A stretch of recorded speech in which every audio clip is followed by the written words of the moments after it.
I'm going to introduce Robin. Robin is the church growth and evangelism person for Leeds Diocese. His lifelong passion has been for people to come to know Jesus, to come to faith. He supports Bradford, and he loves Lindt chocolate. So if you want to send a gift to him, Lindt chocolate it goes down very well. Okay, shall I pass over to Robin, and then you'll be introducing Sue, I believe, who is one of ours actually. So Robin, do take over. Thank you, Peter. It's great to see everybody, a few familiar faces. I have to say, I couldn't help but pick up when Peter introduced me. Did you notice there was a slight pause? He didn't say Robin supports Bradford. He said, and Robin supports, look down, and then with bewilderment, Bradford. Anyway, I suppose that contains the difference, how I see Bradford between everybody else. And although I would love to see Bradford get in to the European Nations Cup, more than that, I would love to see another 50,000 people come to the Christian faith who live in Bradford. And I believe it is doable. The trouble is, not many other people seem to think it is. Anyway, we're here today very much. We're part of the Leading Your Church into Growth team, and we've enjoyed the involvement we've had with Guildford over the last 2 or 3 years doing LyCiG. And a team member who's also, of course, first and foremost, part of your team down in Guildford is Sue. And it's great having Sue with us today. She's going to do most of this input, and I'm just going to be sort of doing a bit of intro, bit of conclusion, bit in the middle. Is that okay with everybody? Now, the pattern of this was we were just realizing everybody's working really hard in lockdown, and loads of new contacts are being established. So maybe this could be a time for real evangelism. When it all started off, I thought lockdown was going to be a time for lockdown, keep your head down. And then when we get to the end of it, we'll start evangelizing again. But people kept saying, no, there's real opportunities here. So that's where this idea of 7 simple steps came from. And in Leeds Diocese, and I'm pretty certain it's the same in Guildford, most of our best lay leaders and clergy and parishes are working like stink, doing loads of great stuff. So, you know, we don't want to present a whole new package of big demanding projects that have got to be put on top of what you're already doing. So out of these 7 steps, you know, nobody's going to say, I'm going to do all them. But you might find 1 or 2 key steps that you think that would work really well with where we are at. It would sort of fit us like a glove. And you might even just be God saying, you know, just do this one, John. And it may be a question not of doing a new thing, but of sort of tweaking what you're already doing. Now, before we launch then onto these 7 steps of evangelism in lockdown, could I just say something fairly generalized, of which I'm utterly convinced and quite saddened, and it's a particular issue. I think Anglicanism has an issue with evangelism. In fact, I think there's a great big elephant always in the room, and the elephant is called, we don't really want to do this. Now, it doesn't apply to everybody. There are plenty of people in the Church of England who love doing evangelism, or even they don't like doing it, but they feel it's important because it's an extension of the mission of Jesus. But as a church, Anglicanism, we have these great strengths. We are a patient people. We're a very kind people. We live amongst the people. We are there. We're reliable. We're open to people. They can knock on our door, give us something. And we love caring for people's needs, helping them to find food, a decent school, a new house. That is our great strength. But when it comes to sharing the faith, we appear to be a shy people. And we often lack the confidence whether it's confidence in ourselves or confidence in Jesus. And everybody you meet in the Church of England, especially the clergy, every single clergywoman or clergyman in the Church of England has met at least 3 evangelists, 2 of which look like they've just escaped over the wall from some sort of asylum, and the other one probably needs to be taken round to the front door of it anyway, because we've all got these stories of crazy, bonkers evangelists, and it sort of put us off the whole thing for life. And yet in Jesus, we see a total evangelist who's completely at one with people, shares people's lives, he gets people, he knows, and he... So as long as we continue with the elephant in the room, I don't want to do it, and with this almost lacking confidence, shyness, perhaps today we can really bring things out and feel a new passion and a bit of a fire to really go for. And it doesn't mean that we have to be good at it. Evangelism, actually, I think it's consumed by this idea, well, I'm not one of them, so I can't do it. And of course, Jesus never talks about evangelists or people who are any good at it. He just shares his mission with his followers, and it's all about faithfulness, not effectiveness. So here are 7 little ways in which we can just want to do it with him and for him and be faithful to him. Is that okay with everybody? With those, if somebody's absolutely spitting blood thinking, what does he mean we're the shy people? We're one of the most extrovert, going out into the world people I've ever come across, then do feel free to ask a question or make a comeback. But if you've got a piece of paper and a pen in front of you, right? You might like to just draw a little scale on your piece of paper, mark it off 1, 2, 3, 4, 1 to 10.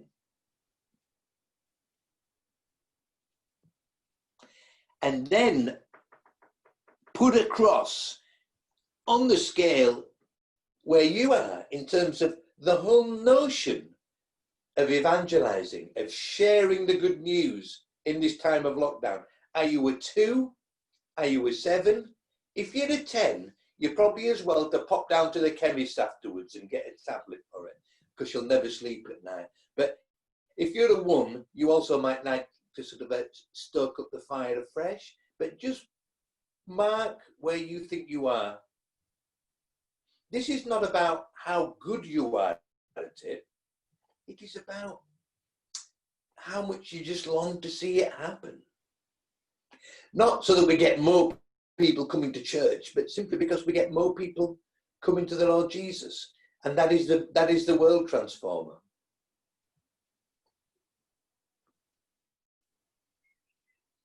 Is that okay? Has everybody done that? Right. With that in mind, it may well be that during this afternoon, you will nudge up half a mark. I doubt it. When we did it for St. Albans, most people went down 3 marks. Anyway, here we go. So, have you all had a piece of paper, the 7 steps? And the key thing about this is to begin by saying, we don't want to give you loads of extra work. We just want to bring some fruit out of the great work that's already going on. So we're going to take it, I'm going to do the first 2 steps. Won't take me long, I'll whiz through them. And then people might want to ask a question, or then we might go into groups. Anyway, right, the first step is this. Why don't you create a contact list? And if you, for instance, if you've been delivering parcels and you'll already have some sort of list. Well, just turn that into a, these are the people that I've been working with list.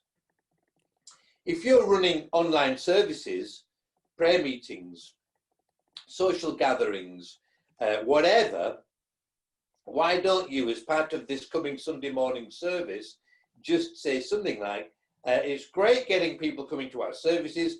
We'd love to be able to have a little bit more contact with you. And if you'd like to find out more about what we do, if you just drop us an email, then we'll send something back to you. Now, I've always thought just having a contact list of people who are interested was pretty basic. And I recently did it with a bunch of curates, and it seemed like the philosopher's stone being opened up in front of them. So this is not just for lockdown. I've always worked. Now, we all know that you have to be very careful with your lists. So you can't exactly put it on the church notice board saying, this is our contact list. I don't even put them on my computer. I write my list down on a piece of paper. I keep it in a private drawer. Nobody else ever sees my list. I practice careful data protection.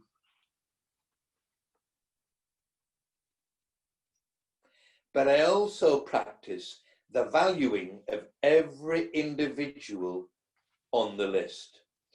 They're a name, they're a person. And as well as dishing out a food parcel or sharing a service, I would like to, evangelism is two things. It is, we are announcers, we're proclaimers, we're messengers, we share the good news, but it's more than that. It's also, having shared this message, I'd love to help you to respond to the message.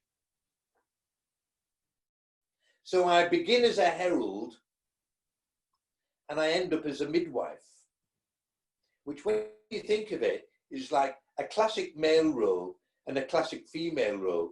Although these days I think we realise that we can have lots of female heralds and we can have lots of male midwives. It's all, but those are the, so it's sharing good news and then helping. Right, so have you got a list? If you haven't, why don't you start making one? If you have got a list, protect it, keep it secret, shred it up, memorize it, put it in the food mixer, and make sure you've got everybody on the list. Make a list. Step 2, pray for your people on the list. I never quite know what the prayer should be. I'm often encouraged, pray that the people on your list all become Christians. Well, I don't quite follow that, because that seems to be saying to God, can you override the free will you've given everybody and sort of force them to, and yet the whole of Christianity depends on a person making their own joyful thought through response to Jesus. But nevertheless, I think we can just, even if we don't quite know what to say for these people, we can just bring them. It's like bringing them, the paralyzed man on the stretcher. So when we had the ascension to Pentecost, thy kingdom come, I had a special little list. I don't run a church anymore, so I had my little list of 5 people. And I prayed for them, and during the 10 days, I phoned them all up and had conversations with them. 2 of them, yeah, they seemed pretty cold, but 3 of them, something seemed to be really happening to them. And subsequently, I've gone on, and these 3, in fact, 4 now out of the 5, 4 out of the 5, I am now sending daily Bible reading notes, little things about Jesus, and I'm prodding them and sending texts saying, are you reading it? And and they all lie back to me, yes, absolutely love it. So have you got a list? And are you praying? Now, if you've got a little list, you might be a smallish church with 12 people. Well, that's great. You can really pray in a deep way. You might be a big church. You might have 150 people on your list. Well, God understands that. You don't have to painfully spend the whole day going through every individual. But you just bring these people to God and say, what do you want me to do with them now? We're giving them food.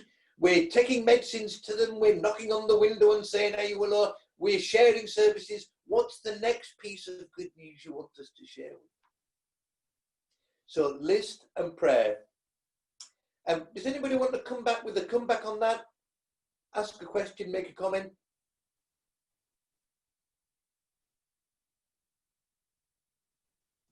Is that a no? I'm not quite sure who's picking up the questioners. We've got something here. We had something there. There's no questions. Catherine says that it works and she's done it, so that's good to hear. But no questions at the minute in the chat, Robin. Right. Does that mean we're going to go into groups to talk about those two? Right. Who's dividing us all into groups? I'll hand over. Hold on, I'll just take over here, jump in here. Robin, hello everyone. I'm the LyCiG gopher. We're going to throw you into groups now, and I'm going to give you some questions to consider in your groups. Please don't feel bound by these questions. They're a starter for 10, but if you head off on a good digression, and do chat about those. Great. So we move on to part 2, and I think it's been indicated, but if you don't, my name's Sue. I'm the Vicar of West Ewell. So I'm just right on the east side of the diocese, bordering with Southwark in Epsom Deanery, and I've been in the diocese about 4 years now. And so just talking through these kind of next 3 points about evangelism in a time of lockdown. And the third point is this idea about inviting people on your contact list to something social. Now, we've done that within our church. We've done some of the obvious things. We've had a quiz, and we had people coming and doing that, people from the community, people within the church, inviting friends and family. And so we've done that. We've also done with quite a wide sort of selection across our church. We've done some stuff that isn't screens in the same way. So we invited everybody to send in a baby photo, and we then sent them out, and everyone had to guess who was who. We played 2 truths and a lie. So everyone sent in 2 truths and a lie about themselves, and they got sent out. So I won't share what mine were, but I don't think many people guessed what my lie was. So different things. So partly some is outreach, and obviously those ones, they're harder for people from outside your church to play, because they won't know people. But I think it's important as well to keep building up within your church that idea of social. But thinking about all the people, thinking about other people we've got contacts with, about how we can include them in the social things. And so we can do the adults, but what I'd say is remember the children as well. So we usually run a youth cafe on a Tuesday evening after school. So we've now taken our youth cafe online. More than half the youth who come to our youth cafe have got nothing to do with our church. But they now meet us online in Zoom. We put up the screen and we play hangman with them and just play some games and talk to them. We've done charades, they've done a bit of karaoke. And then for your children as well, inviting your children to come and engage with you in social activities and to invite their friends. So again, we've done scavenger hunts, sending them around the houses, but to have those kind of invitational things where people can just come and share with you. We've also got online coffee mornings every Tuesday, and on a Wednesday afternoon, our Cake and Company, which is actually our seniors are all meeting on Zoom. Once you've taught them how to use Zoom, they're really loving that. When we get bigger numbers, we put people round tables and put them in breakout rooms, because otherwise it can be a bit overwhelming for them. But just these different things that we can do. Our toddler time group, we've got a big group of parents, probably like many of you, who we engage with through our toddler group, but not necessarily through church. And so through our leader of toddler time, each week she sent out some really simple kind of craft activities that the families can do at home, an encouraging message, and things that they've encouraged them to get out. So she's gone around our area and done like a little treasure hunt, or she's looked for things in the area and sent the children to go and see certain things. So I really encourage you to think about these social things and make them invitational, make it really clear people are invited to join you. Then we come to our 4th step, and this is quite a hard one in a way, but this idea that one of our Sundays becomes an evangelistic guest service. And we're really aware that in our churches we use a lot of really churchy language, and the hardest journey for many people is that journey from the pavement to our front door, and then getting through that front door, especially for churches like mine, has got solid wooden doors. But this is such a time to encourage people to come to our churches, because they can do it from the comfort of their own home. Nobody cares what they're wearing. Nobody can see what they're wearing. We aren't doing live church at the moment. Ours is pre-recorded. We're doing some live stuff in a smaller scale way. but thinking about how in those services you invite people, how do you make them welcome? When you start your Sunday service, do you assume that everyone knows who you are? Or are you saying, my name is, and who you are? Are you introducing the different people who then do the prayers or the music or the readings in your service? And are you welcoming people and saying you're really welcome if you're visiting us, if you're here for the first time, if you've come via, you know, the crazy internet ether, and making sure those people know that you're aware they're out there. And so thinking about all of that and then planning a service where you might invite people, really sort of push this one, say, come and join us. When you put your services on social media, do you just say, here's our Sunday morning service? Or do you say, we're online now, come and join us? Making just a whole language invitational. Now we're working towards this in July. We would traditionally have an outdoor service in July on our bit of grass outside our halls, followed by bouncy castles and lunch. And so we're used to that. This would be our third year of doing that. So we're working towards a kind of real guest service in July. And so the format and what we do will be different, with some testimony, some different songs and things like that. But thinking about how we can do that. Some people are beginning to do church for the non-church goers on a Sunday evening, inviting people to come with a drink. So I'm just going to ignore my door. Inviting people to come for a drink, something to and to meet online and to do church just in a completely different way on a Sunday evening. And then within your services, are you then inviting people to know what they can do next, how else they can engage with you, what else you've got going on during the week, or saying, we're going to run a course, we're going to run an online course, we're going to offer you all these other resources. Now, Robin is going to talk about that in a minute, particularly about our own course Start, which is great and a really good way of getting people to engage, but make sure you've got a follow-up. Whatever your guest service is, know what your next step is going to be. And then finally, this number 5 is following on from this. In LyCiG, we really encourage our churches to invite people. And we quite often say, you know, I'm going to go to this, it's going to be really good, would you like to come with me? And just that really simple kind of question to ourselves of, are we asking our churches to invite people to our online services? Or do we just, have we got into this kind of feeling that we're just servicing or meeting the needs of those who would normally be with us on a Sunday? But actually encouraging your church, it might not even have occurred to them, but to say, why don't you send out the link? Why don't you invite somebody to watch this service? Why don't you get somebody to watch it and then let's talk about it together afterwards? But send links to your church, let them know what next steps can be, fellowship groups, prayer groups, all the different things going on. But we are finding that the more we're doing this, the more we're putting stuff out to our community, using other sources, people in the church inviting people. Actually, our fringe has got so much bigger during lockdown. People are inviting others, and our prodigals and people who are part of our church and have moved away are coming back to be part of us at this time. So keeping this whole idea that we can still invite people to church, even though our buildings are closed.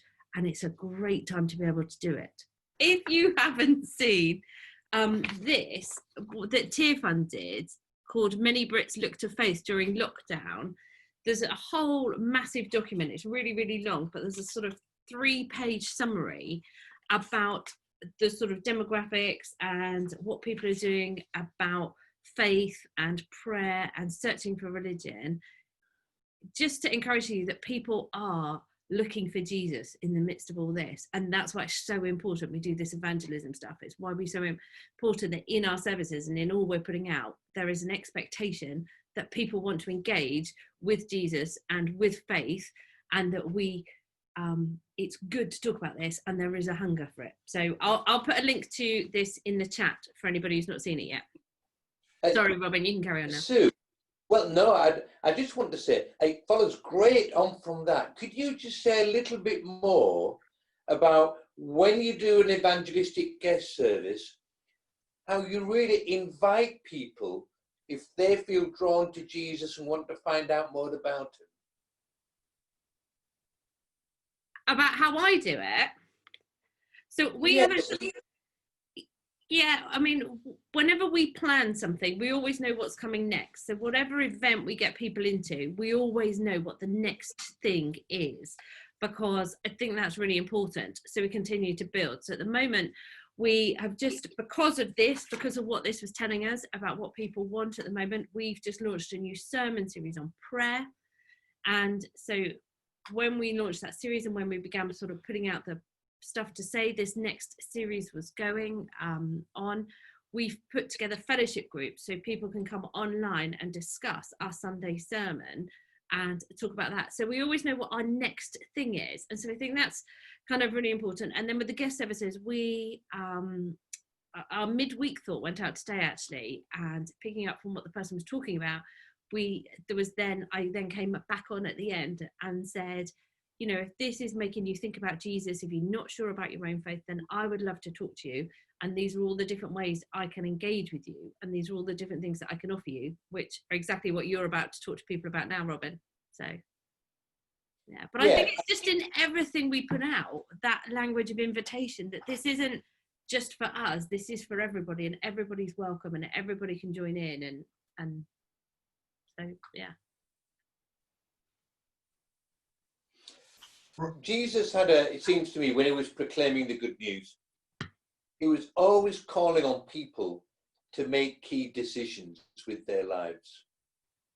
Which gate you're going to go through, which path you're going to climb, where you're going to build your house.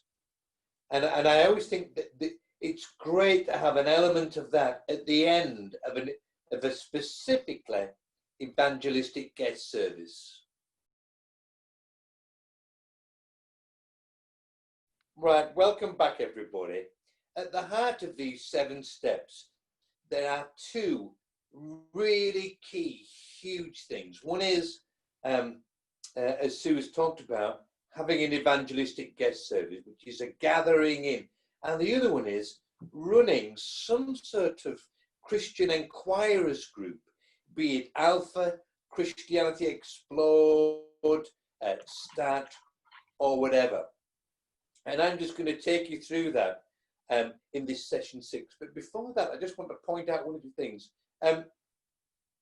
In his teaching, Jesus has got 2 great metaphors for evangelism.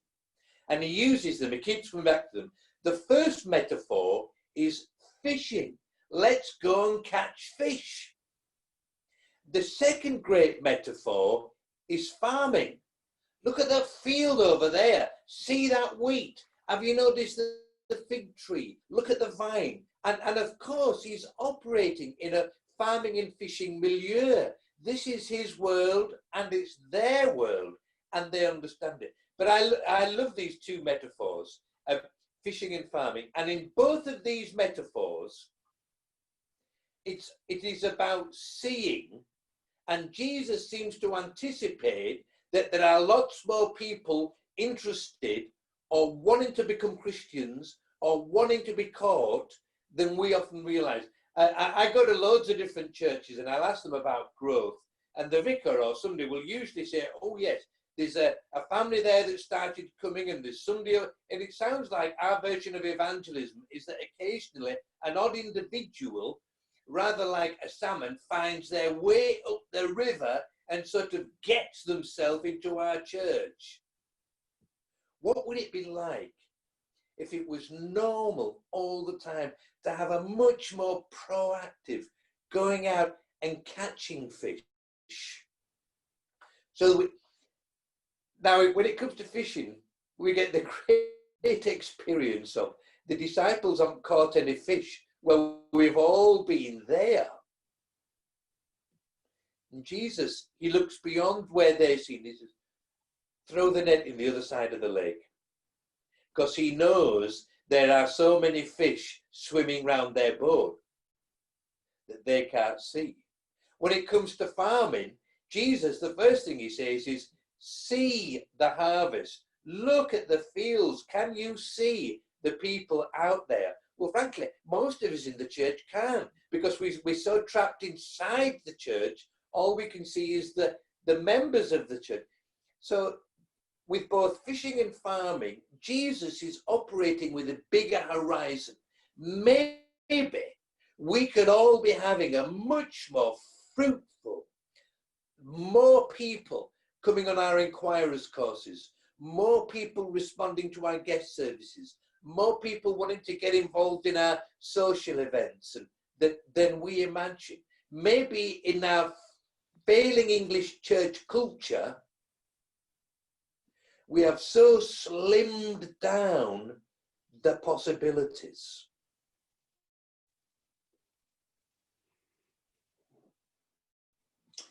Just before lockdown, our diocesan bishop had sent an ad clearum round saying that in future he wanted every single one of our parish churches to run at least one enquirers group per year. Now, about a third of our churches know how to do enquirers groups, but they only know basically how to run small enquirers groups. So I brought a team together and put to them the suggestion, maybe God has got loads more people that he wants to get into enquirers groups than we are bargaining for. And while you're all in groups, Kate was just telling about us. She's just advertised in her church about she's running an alpha course, and she's been amazed. She's got 38 people coming on her alpha course. Maybe there are more fish or a bigger harvest than we have seen.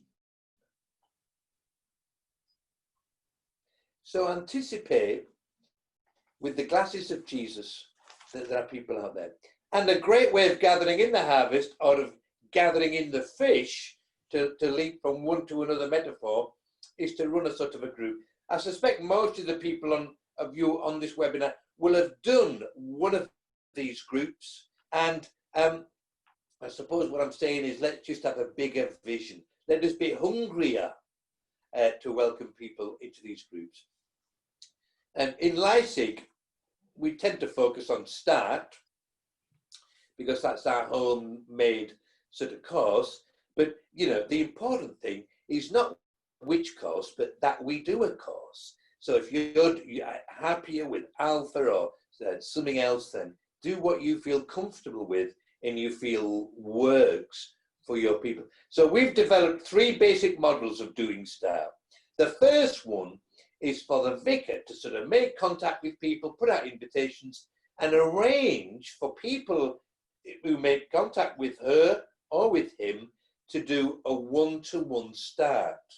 So we've got the various videos and things on our website, and you could send out a START video per week with 2 or 3 questions. So the person sits at home as an individual, they watch a very nice little 10-minute really good video presentation, and then there are 3 or 4 questions on the screen, such as, what is your life all about? Do you believe in God? What do you think God? So on and so forth. So a person can have their own one-to-one tutorial version of a Christian enquirers group. That's one model. A second model is to gather people together and run an online group, just like we're doing now. The easiest way is to use Zoom, and so that you get a host of people, and you can show them our videos, you put them into discussion groups, we give you all the material and the information, and of course Alpha do exactly the same thing. So you gather a group and they can interact, and I think it's pretty much horses for courses. Some people clearly like the one-to-one, and others like the group experience. I bumped into a vicar friend the other day, and he'd been on one of these webinars and said he just couldn't imagine running a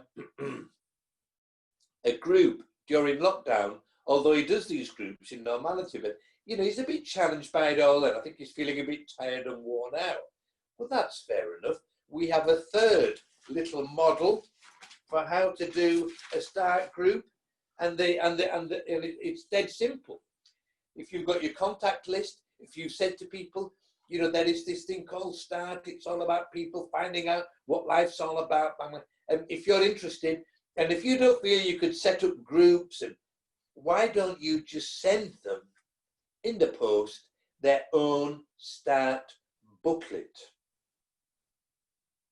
This is a little standalone, it's what we used to call a tract, or a little gospel explanation, takes people into, but it follows the 6 key words of START, which is, what's your life all about? Do you think God exists? Why is life often such a mess? Who was Jesus Christ? How could, so on and so forth.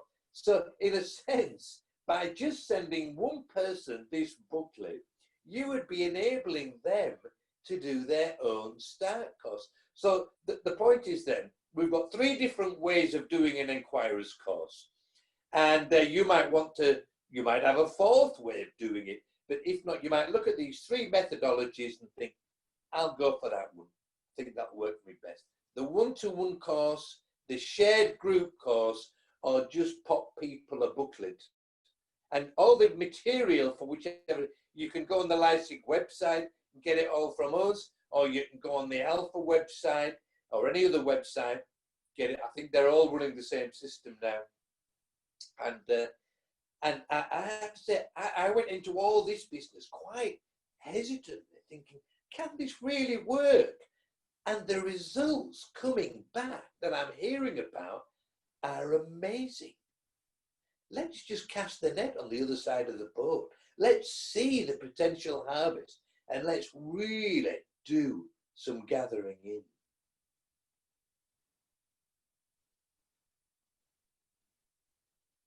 Sue, are you going to pick it up now? I am, yeah. So our final point is number 7, and the idea is just go for a walk. And my need to go for a walk changed pre-lockdown. This little person arrived in the vicarage, and so obviously we've been going out for a lot of walks, but actually it's just thinking about how we go for those walks. And this is easier for clergy, but what are we wearing? Have we got our dog collars on? Are we making a kind of visible sign to people of who we are? And I have found that I have a lot more conversations with people when I am wearing my dog collar than when I'm not. And so thinking about how we do that with the shop assistants, with the people in the post office, the Sainsbury's queue, or whichever supermarket you go to, it is just brilliant, because people are captured. They can't go anywhere. They're stuck with their trolley. We're in these queues and just beginning. And actually, lots of people who live on their own or living in this kind of virtual world, somebody actually saying to them, almost face to face, if you like, how are you? How are you doing today? People are actually really open to that kind of idea of just beginning a conversation there. Our church, we've also got polo shirts. So whenever we do an event, most of our church have got a blue polo shirt or a hoodie. They've got our church logo embroidered here, and then we've got different colours for all our activities. And so they've been wearing those out and about as well. And people in our area have kind of got used to seeing them and knew what they represent. So it's thinking about when we're out, actually just taking that time to talk to people, to have a little conversation with them. And now the rules have slightly changed. That idea that we can ask people to go for a walk with us. There's something about walking with people. Jesus walked with people. He kind of physically journeyed with them. And there's something about being able to say to somebody, should we go for a walk together? Because when you're not sat face to face, often people talk so much more freely. You know, when we're walking alongside, kind of in companionship. So those people are a bit more on your fringes. I've got people I know who are on my contact list, who I know because they come into our community cafe, because they come to our cake and company group or our craft group or our games night. And so I know them, and so I rung them up and said, oh, you know, I'm not seeing you for ages, I'm missing you. You know, would you like to come on a walk? Should we go for a walk together? And as we walk alongside, you can ask some of those questions about, you know, I'm fairly blunt, so I just ask them, you know, quite directly, you know, has this changed your perception of God? You know, where are you in God in all of this with so much going on? And people will begin to talk. And so think about how we use that kind of idea of going for a walk with people. So, you know, how we walk ourselves, walking with people. And then the other thing we did, we were really aware, particularly in the early days, that people could only go for a walk from their houses. Nobody could travel anywhere to do anything. And we've got this crazy online world, and we can have Facebook and Twitter and all those other things, and we're doing our best with most of them, apart from TikTok. I have not got into that. If anyone's really got their head around that, then great, but it's not working for me. But we've got a fence, and I think Harry's got a picture, so he'll show you our church fence, and just making the most of kind of all the resources we've got. So this is our church fence, and we've got this sort of stretch of boring brown fence, and the idea that on that fence we've put all different things. This is our second series. So our first series, I made a series of posters. I used Canva, and I used Bible quotes or inspirational quotes, and I just put them, oh, there you are, all along our fence, saying to people, just giving people something else to look at, something else to read and be aware of. And that has started so many conversations. My house is just to the right of this picture, so I've been in my front garden, I see people looking at them, and I just begin conversations with people. So that was our first series. Our second series was, we used lots of the illustrations from Charlie Mackesy. He was really happy for that. You can actually see just underneath our notice board, there's a thing saying where a lot of the illustrations have come from, and go and buy his book. And I'm sure we've helped his book sales in the last couple of weeks. And people in our neighbourhood are talking about this, people in our community. And we're not a village, we're kind of this kind of weird suburban area. There's no heart to the parish. And there's a guy who lives near me, he's a roofer, Bernie. And each time I bump into him, he tells me what he's thought about in relation to this. And he's been photographing different pictures and sending them to people. And it's just opened up conversations. And on the other side of the fence, I don't know if you've got a picture of this, we bought a banner, we went online, we got a company to design it for us. It cost us 40 quid. It's 15 foot by 2 foot. And it just really clearly says to our church community, our building is closed, but we are here. And then it says what we can offer. We can offer online services, we can offer private prayer, we've got courses, we've got our community cafe, and it gives all our details. And so it's just kind of really visible there on the fence. We haven't just got one poster on our door saying we're closed. And on the fence now, I know there's rules about paper and distributing it, but, you know, I kind of think God's, you know, he wants people to hear the gospel, so he's going to make sure it's all right. So we've put plastic pockets, and in those plastic pockets from LifeWords, I've been putting booklets like this, the Little Book of Faith, or Finding Hope, or we have the book that's called You Matter, and they, over 30 copies of these different booklets have gone in the last week. And not all on the same day, so it's not somebody going and taking one of everything. People are just picking up little booklets, and these are just full of scripture. They're full of Bible verses. And so it's just another way of sort of gently following up. We're just about to take down the Charlie Mackesy posters, and actually our next series of posters are all kind of famous Christians, if you like, and it's something that they found impactful about Jesus or their relationship with God, and they're going up all along the fence, along with posters saying, you know, they're captivated. Are you? Is this stirring something? We're doing this start course. We've got a faith course. Do you want to come and join us? But just thinking about, we've got church fences. If you haven't got a fence, if you've got wire railings, you can hole punch them and tie them around. If you've got trees, and string things off there. But just think about the fact people are out and they're walking, and how can we make the most of the fact of when we walk with others, and when others walk past our building. If anyone wants those posters, feel free to email me. The set I made, the first set, I'm not precious about them at all, rather save you a couple of hours. I'm happy to send them out and you can have them with my blessing, or even our famous Christian ones once they're finished. So feel free to let me know. Harry. Great, thanks, Sue. This is our last little breakout group that we're going to bung you in. So questions are in the chat now, if you want to grab those. So again, just as a guideline, if you want to chat about other things, then you're more than welcome to. But if the conversation stalls, then these might help you. Then you're going to be in your groups for about 10 minutes, maybe a little less. And then we're going to come back, and there's a chance for some questions, which can be asked through the chat or out loud. There's a good couple of questions in there. I've seen someone say, this sounds a bit like evangelism's just for clergy. Is it? How do we get our lay people doing evangelism? So we'll pick up on that in the Q&A as well. Anything like that, then you can you can ask us or reflect back to us at the end. Intrigued by this clergy comment, because I'm warden of lay ministers for the diocese, so I'm really interested in the laity, and I'm concerned that the idea that the clergy might be feeling that they've got to do this on their own. We're a team here, we do everything together. So let's encourage all our lay people to join in. This isn't just for clergy, this is for all.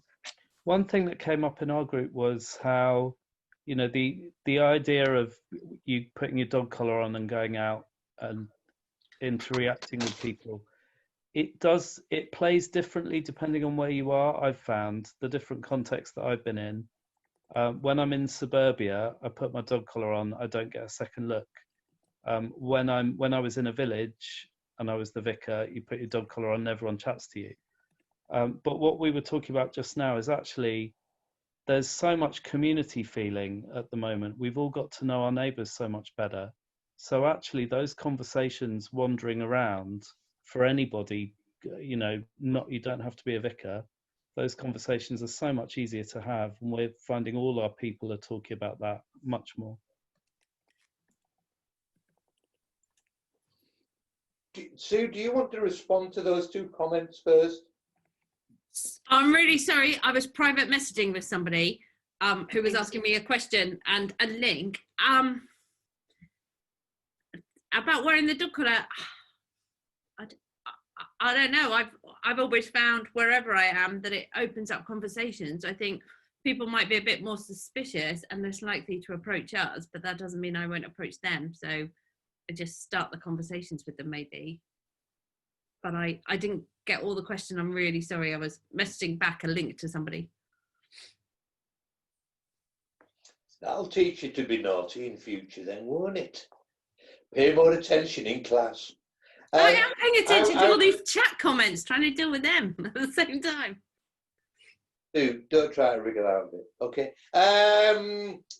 I would say that clearly we want all of God's people to be involved in this.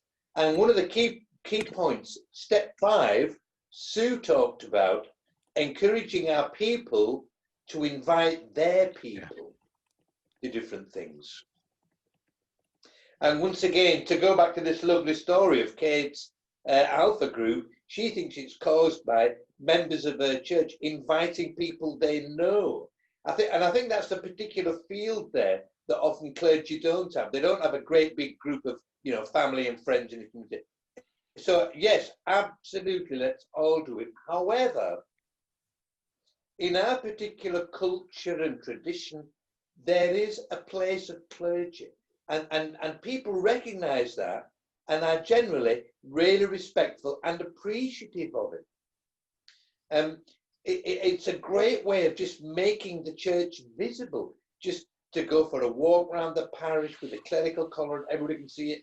And I, like Sue, I've operated in various different contexts and I've always found that it just opens doors. So there is a sort of a universal role for all of us, but there is a calling upon the clergy. That's God called the clergy, and part of the calling is to go out into the wilderness of this world and to find the Father's lost children. That is what was said to us before we could put the blooming thing on.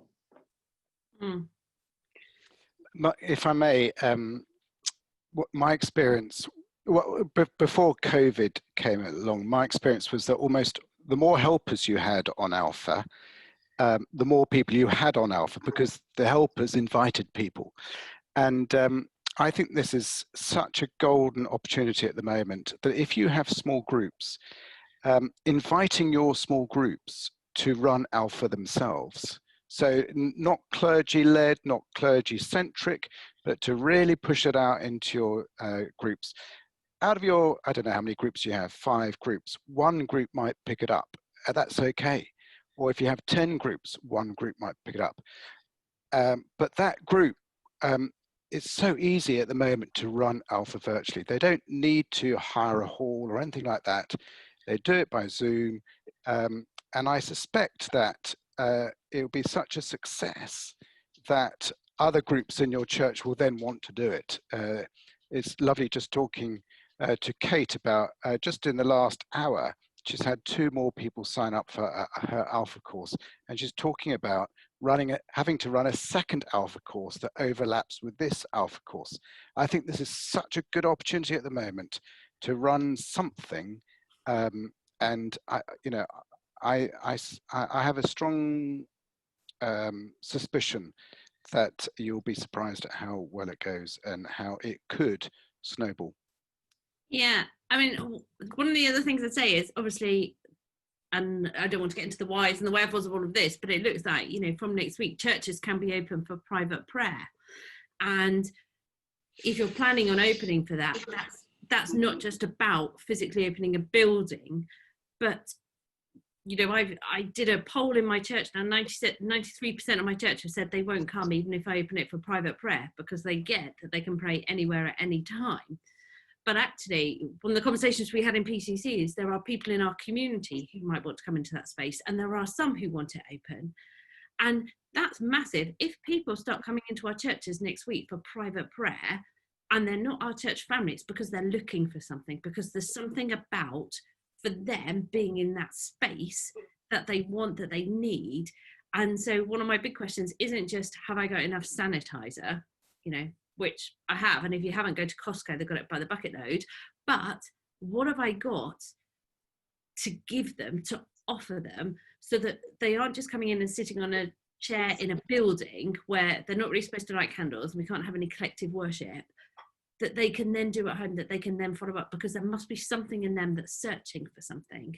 And that's where, you know, this talk, that's where we're going to need the lay people as well to oversee this, supervise this, be whatever, you know, whatever around our buildings. Are we putting people in who are going to be brave enough to say, it was lovely to see you today, do you know we're doing this course, or do you know we've got these resources, or, you know, could I take your number and our vicar, you know, would you like our vicar to give you a ring and talk to you, or have you got a request for our program, you know, that kind of thing. It's just massive that I think people are, anyway, sorry, I'll get off my soapbox. I'll stop talking. Let's have another question, folks.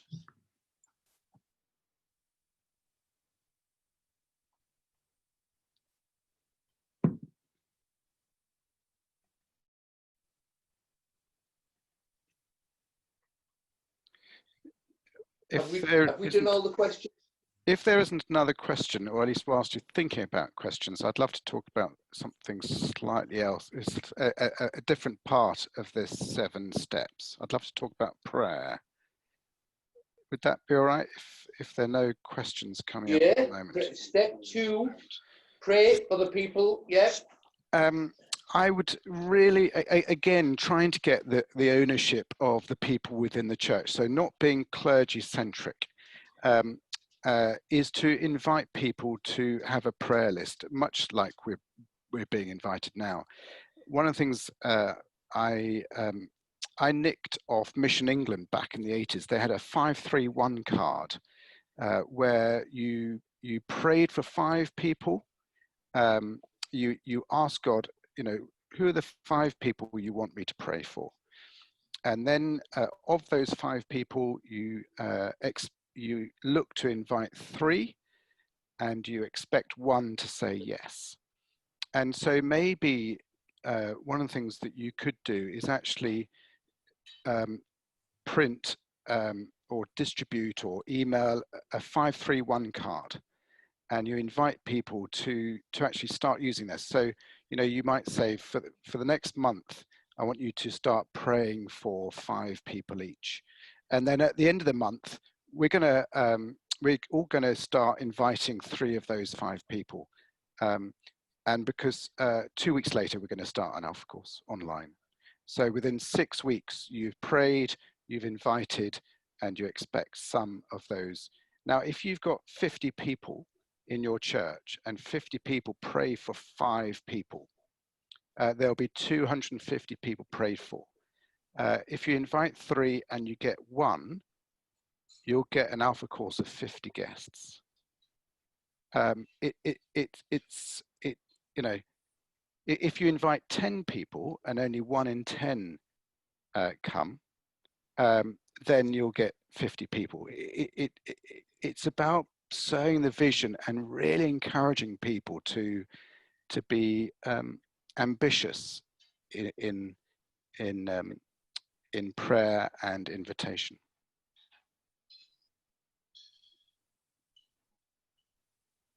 Absolutely. We just need to think bigger, think wider, think richer. And because it's the grace of God that's moving in people's hearts and lives. Mm. So we can link that then with the Thy Kingdom Come, which we've just completed, which was about praying for 5 people. It's a similar idea. Thank you, Peter. Very helpful. Yeah, that would be the next step on. I gave the illustration that, I mean, I'm just keeping going with my Kingdom Come 5. Because it's clearly working in at least 3 cases, possibly 4. But then it's having a plan for the church to say, and in 4 weeks' time, we'll start inviting them. Because 2 weeks after that, we're going to be running an Alpha course. Yeah, yeah. Yeah, which fits with what Sue was saying about having the next thing.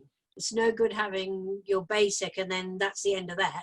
She was saying there's something next. You've got an ongoing plan, which works really well. Yeah, excellent. That's something which Mark Mellish talks about a lot. He talks about daisy chaining. So they'll turn the pub at Ealing into turn the church into a pub and have a pub quiz, and then the following morning they have a kind of chocolate sundae with handing out chocolate to the kids or whatever it is, just daisy chaining one thing to the next. My question, if I may, particularly to you, Robin, be interested in your experience of the kind of street evangelism, the kind of things that we're seeing in Reading, kind of, the Turning and other movements which are using questionnaires to engage people, which obviously is very different from the kind of relational, invitational approach we've been talking about. How have you found that? Are there particular approaches you'd commend as working in different contexts? Robin? Well, it's difficult to do that at the moment, isn't it, I think? Of course, yes. I mean, I like Sue's approach. We're going to be out and about. Yeah. I like Sue's approach to street work. Just wander down the street and say hello to people.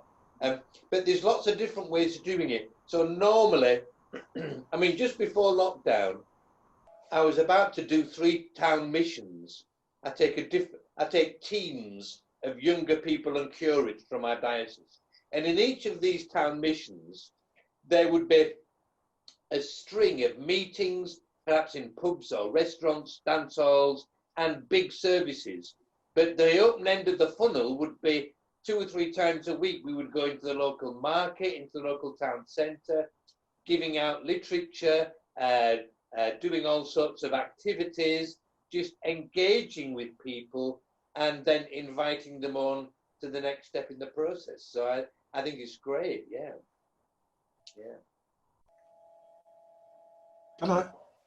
Can I just ask how important, particularly those of you who are in ordained clergy, just this taking the time now to start planning ahead. This is something I feel a little frustrated in, that, it's a brilliant opportunity for us to pause and think, what do we want? Rather than just sort of reacting to everything that's going on. There's a tension there sometimes, isn't there? I know we're all busy, but actually, in one sense, we're less busy, perhaps, than we were before lockdown. And how are other people beginning to plan? How are clergy working with laity in planning what comes out of lockdown? There's a really interesting matrix that I think came from, Bishop Nick up in Leeds Diocese. Some questions, and there's some really good stuff on the CPAS website about how we work with our churches, and it's questions like, what's been really good in lockdown and we take out of it, and how we learned in lockdown we can do without and things like that. And so I'd recommend having a look there, because we're using some of that as our planning tools. You know, a really simple lesson for us is we've tripled attendance at our prayer meetings, and we now have them twice a week. And why would we ever want to lose that if we can get more online? And so we're working through some of those questions. But yeah, I think it's on the CPAS website. I'll have a look and see if I can put a link for that. I'm just aware we're just about to come to the end of our time together, so.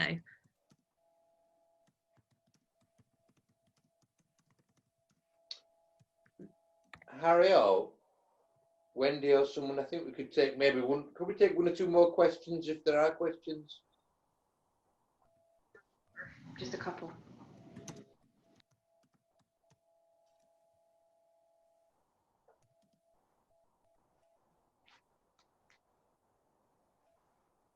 Okay. Is that about it? Yeah.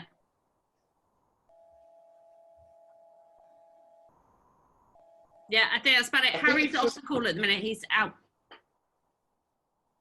I think throughout this webinar, it seems to me there have been three key themes, and it might be appropriate just to sort of draw the thing together here. One theme is clearly something is going on out there amongst people. We don't quite understand this, but we keep observing bits of it. And the second theme is something is going on with God. God is urging his people, urging his church. And thirdly, something is going on with us. I wish I had £1 for every person that has come on an evangelism course or a conference or a seminar or read a paper, who was sort of thought, that's a great story, I've really enjoyed that, it's really good, yeah, I'm glad they're doing it up there or down there. This whole exercise is a complete waste of time unless every one of us here takes something that we are going to start doing tomorrow, maybe tonight. And so I would encourage all of us, if God has spoken to you during this last hour and 3/4 or whatever, if there's just been a moment that you've thought, I can do that, then don't lose that. Don't bury in your heart. You know, what has been, as Jesus would say, the word that has been spoken to you in silence, in quiet, in hidden awareness, bring it out into the light, lift it up, and let it impact on the world in which we all live. So I would encourage all of us to say, let's do it. Straight away, in the now. Thank you. Thank you, Robin and Sue, and thank you all for coming. In a moment, I'm going to pray. Would really love to see more inquiries courses happening as a result of this. Could I ask that if you start one up in the next week, well, let me really encourage you, if you're not running one already, to start one up in the next 4 weeks. If you do that, we'd love to hear that you've done it. Send an email to me or to Wendy, partly because we want to see what fruit comes from this. Again, also feedback, but really because we'd love to have the stories to share as well with other people. There's nothing quite like, you know, just referring to what's happening at Kate's church has inspired some of you today to think, actually, this is clearly more than just, you know, Church House Guildford talking this up. There is something happening. It is the common experience of many that this is a window of remarkable opportunity that we cannot ignore. So thank you to LyCiG team. Thank you to the comms team. I'm going to pray, and then I think that will be the formal church. Kate's church is St. Paul's, Camberley. I'm getting a nod. Thank you. Let me pray. Father God, we thank you for your goodness, and we don't understand why we have COVID at the moment, but we love the sort of this consequence that people seem to be more open, and they seem to have the opportunity in a way that they haven't had before to ask questions of faith. And we pray that every single person that you are stirring to find you, to look for you, would come onto one of these courses, and that you would find them and they would find you. We ask for your anointing by your Spirit in Jesus' name. Amen.